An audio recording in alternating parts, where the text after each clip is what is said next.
नमस्कार बच्चों, स्वागत है आपका आज की इस क्लास में।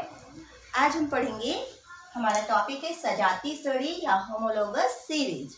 सजाती श्रेणी की अगर हम बात करें, क्लास 11 के अंतर्गत हमारा जो टॉपिक चल रहा है चैप्टर 12 कार्बनिक रसायन, है ना। तो ये जो कार्बनिक रसायन में इसके पहले हमने क्या पढ़ किया है, क्रियात्मक समूह, है ना। आपने अगर वीडियो देख लिया होगा, क्लास अटेंड किए होंगे तो आपको समझ में आ गया होगा कि क्रियात्मक समूह क्या होते हैं। अब ये जो कार्बनिक यौगिक की हम बात कर रहे हैं, इन कार्बनिक यौगिक में जितने भी इसकी हमारा जो चैप्टर है वो किससे संबंधित है, कार्बनिक यौगिकों से संबंधित। तो ये जो कार्बनिक यौगिक है, कार्बनिक यौगिक में यदि समान क्रियात्मक समूह वाले यौगिक हैं तो उनके गुणों में क्या पाई जाती है, समानता पाई जाती है। मतलब कि बहुत सारे कार्बनिक यौगिक है और यदि किसी कार्बनिक यौगिक में दो या दो से अधिक यौगिकों में एक जैसा क्रियात्मक समूह है, फॉर एग्जाम्पल हमने कहा किसी के पास केवल ROH मतलब कि 3 या 4 यौगिक है, उनमें OH समूह है। जैसे अगर हमने लिखा CH3OH C2H5OH, तो ये दोनों में काफी समानता हमको देखने को मिलती है। तो जितने भी कार्बनिक यौगिक है, यदि उनमें क्रियात्मक समूह एक जैसा है तो वो गुणों में समानता रखते हैं। तो उसी से संबंधित है हमारी सजाती श्रेणी। सजाती श्रेणी की आप परिभाषा लिख लेंगे, डेफिनेशन लिख लेंगे, ये कि कार्बनिक यौगिकों में जो एक ही वर्ग, यहाँ पर लिखेंगे कार्बनिक यौगिकों का वह ग्रुप जिसमें या वह यौगिक जिनमें एक समान क्रियात्मक समूह पाए जाते हैं, जिसके कारण वो एक श्रेणी तैयार करते हैं और वही कहलाती है सजाती श्रेणी। ऐसे कार्बनिक यौगिक जिनमें एक समान क्रियात्मक समूह पाए जाते हैं और उनमें जो एल्किल समूह होते हैं वो बस डिफरेंट होते हैं, अलग होते हैं। उन यौगिकों को जब हम एक क्रमबद्ध व्यवस्थित करते हैं, एक सिरे से एक श्रेणी से क्रमबद्ध व्यवस्थित करते हैं तो हमें क्या मिलती है, सजाती श्रेणी। ठीक है, या हम बोले समान क्रियात्मक समूह वाले यौगिकों को जब एक क्रम से व्यवस्थित किया जाता है तो वह कहलाती है सजाती श्रेणी। ठीक है, अब ये जो सजाती श्रेणी है इनकी एक विशेषताएं होती है ना, क्योंकि सजाती श्रेणियों में क्रियात्मक समूह कैसा होता है, समान होता है ना। समान क्रियात्मक समूह वाले यौगिक समान क्रियात्मक समूह होते हैं। तो ये जो समान क्रियात्मक समूह होने के कारण इनमें कुछ विशेषताएं होती हैं, तो आप उनको भी नोट कर लेंगे। जैसे कि पहली विशेषताएं तो सबसे पहले यही है कि जितनी भी सजाती श्रेणी है, सजाती श्रेणियों के सदस्यों में, सजाती श्रेणी में जब अलग अलग जो समूह होते हैं ना वो सदस्य कहलाते हैं, उनको हम सजात भी कहते हैं। तो जो सजाती श्रेणी के सदस्यों में क्रियात्मक समूह कैसे होते हैं, एक समान होते हैं। ठीक है, फिर जो दूसरा पॉइंट है वो हो जाता है, ये जो सजाती श्रेणी है, सजाती श्रेणी के सदस्य जितने भी हैं उनमें केवल CH2 का अंतर होता है, मतलब कार्बन और 2 हाइड्रोजन का अंतर होता है। जैसे कि हमारे पास एग्जाम्पल में हमने यही देखा ना, हमने लिखा CH3OH और दूसरा हमने लिखा C2H5OH। तो इन दोनों के बीच में डिफरेंस क्या है, OH मीन्स क्रियात्मक समूह समान है, पर यहाँ पर एक कार्बन का अंतर है और 5 और 3 मतलब कि कितने हाइड्रोजन का अंतर है, 2।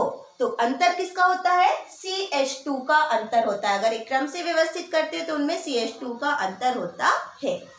फिर तीसरा पॉइंट, यहाँ पर जितनी भी सजाती श्रेणी के सदस्य हैं उनमें आप देखेंगे तो उनके अणु भार में 14 का अंतर होता है। क्रम से व्यवस्थित करने पे 14 का अंतर होता है।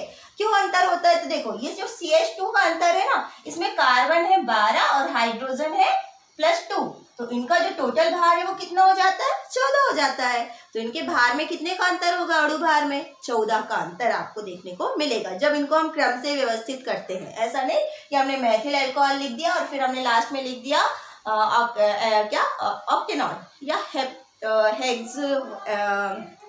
हेक्सेनॉल, है ना। ये मेथेनॉल है, ये एथेनॉल है, फिर हमने हेक्सेनॉल लिख दिया, तो काफी अंतर। जब हम क्रम से व्यवस्थित करते हैं हम उसकी बात कर रहे हैं। जब इनको क्रम से व्यवस्थित किया जाता है तो इनमें CH2 का अंतर होता है या फिर अणुभार कितने, 14 का अंतर होता है। ठीक है, विशेषता ही 4।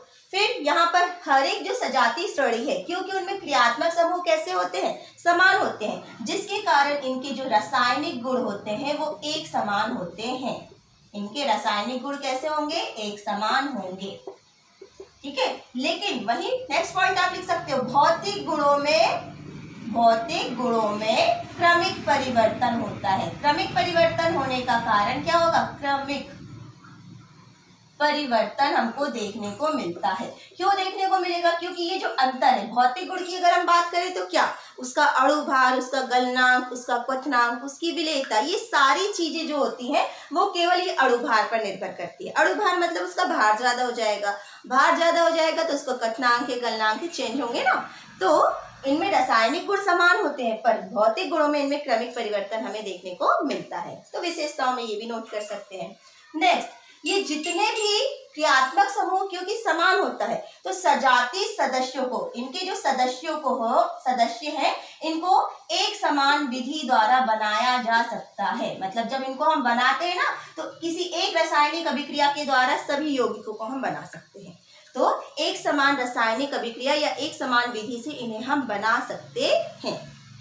नेक्स्ट 7 पॉइंट, हर एक सजातीय श्रेणी जो है उनका एक विशेष सामान्य सूत्र होता है। क्या होता है? सामान्य सूत्र होता है। सभी सजातीय श्रेणी के सदस्यों का विशेष सामान्य सूत्र होता है। तो ये सजातीय श्रेणी की कुछ विशेषताएं हो गई कि सजातीय श्रेणी जो क्रियात्मक समूह होते हैं कार्मिक यौगिकों में, ऐसे समूह या ऐसे सदस्य जिनमें समान क्रियात्मक समूह होते हैं उन्हें हम कहते हैं, जो समान क्रियात्मक समूह होते हैं उनके कारण ये एक सीरीज के रूप में पाए जाते हैं, उन्हें हम कहते हैं सजातीय श्रेणी। और सजातीय श्रेणी की ये जो विशेषताएं होती हैं वो आप नोट कर लीजिए, ठीक है। और हम देखेंगे कुछ एग्जाम्पल सजातीय श्रेणियों के।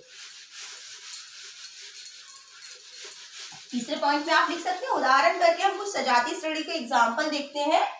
उदाहरण जिसमें जैसे अगर हमने कहा एल्केन हम पढ़ के आए ना, जैसे हमने कहा एल्केन, तो एल्केन किसकी सजातीय श्रेणी का सूत्र क्या है? CnH2n+2।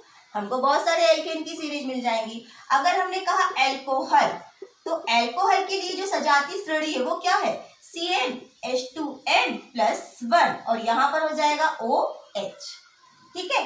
फिर अगर हमने कहा यहाँ पर हमने कहा कार्बोक्सिलिक अम्ल,